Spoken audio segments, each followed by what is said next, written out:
আসসালামু আলাইকুম রহমতুল্লাহ। আজ সকালবেলা কাজের উদ্দেশ্যেই অফিসে যাত্রাকালে দেখা আর চট্টগ্রাম বন্দর।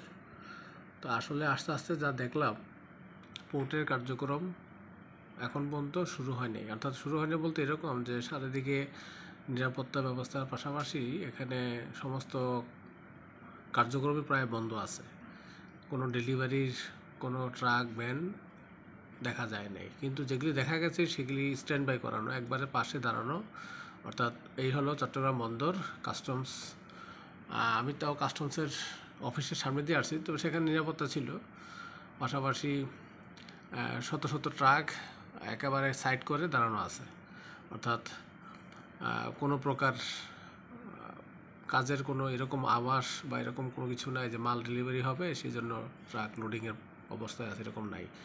আর চট্টগ্রামের রাস্তাঘাট এখনও ফাঁকা, কোনো প্রকারের যানজট তো দূরে থাক, যেরকম নিরাপত্তা ব্যবস্থাও খুব একটা বেশি চোখে পড়েনি। কাস্টমস ছাড়া কাস্টমস এলাকায় কিছু নিরাপত্তা আছে, আর বাকি রাস্তাঘাটে খুব একটা পুলিশ বা অন্য কোনো আইনশৃঙ্খলা বাহিনী কাউকে দেখা যায়নি। পাশাপাশি রাস্তাঘাটে চলাচলে দেখলাম যে পিকেটার অথবা অন্য কোনো প্রতিবন্ধকতা, অন্য বা কোনো মিছিলকারী অথবা বিপক্ষ দলের যারা থাকবে তারাও দেখি নেই। তো সব দিক মিলে খুবই নীরব, তবে খুব থমথমে পরিস্থিতি। তো আজকের ভিডিওটি আসলে আপনাদের বোঝার জন্য করা, আসলে রাস্তাঘাটে কী পরিস্থিতি এটা বোঝার জন্য। আসলে আমার দেখা মতে রাস্তাঘাটের লোকজন খুবই কম, যেটা আমি বিগত 1 বছরও দেখি নাই এই পরিমাণ নগরী।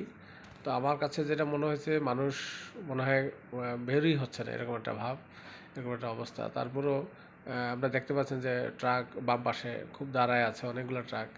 এটা হলো আমাদের মেইন যে রাজস্ব আয়ের একটা খাত, আমদানি রপ্তানি বাণিজ্যের যে পোর্ট, চট্টগ্রাম পোর্ট। এই চট্টগ্রাম পোর্টের মেইন যে ডিপো, মেইন যে স্টেশন, সেটা হলো এটা। তো এখন আমাদের এখান থেকেই পণ্যগুলা ঢাকার উদ্দেশ্যে যায়, দেশের বিভিন্ন স্থানে যায়। তো আমার চোখে এখনও কোনো প্রকার সেই রকম কার্যক্রম চোখে পড়ে নাই, বা লোকজন বা সিএনএফ এজেন্ট যারা কাজ করে তাদেরকেও চোখে পড়ে নাই। তো আমার মনে হচ্ছে যে আজকে ডেলিভারির ব্যাঘাত হবে, স্বাভাবিক পর্যায়ে থাকবে না।